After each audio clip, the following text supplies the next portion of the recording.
مش عارفة اهتم بيه. مش بعرف أعمله لبن كويس ولا بعمل أكل ولا باكل ولا أي حاجة خالص.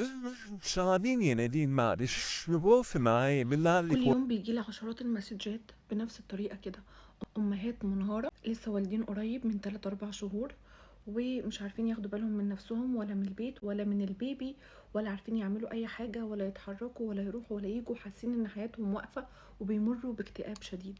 أنا أوقات كتير بمر بالانهيارات دي على فكرة. أول حاجة لازم تقنعي نفسك إن دي فترة مؤقتة.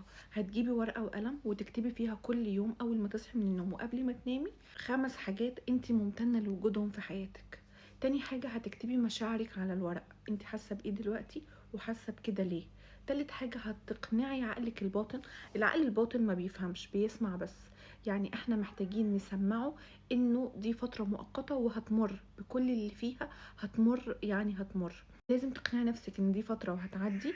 لازم تحبي البيبي وتحبي نفسك وتحبي بيتك. اشتغلي على ده طول الوقت، ما تقعديش بقى منهارة وبتعيطي والبيبي بيعيط جنبك.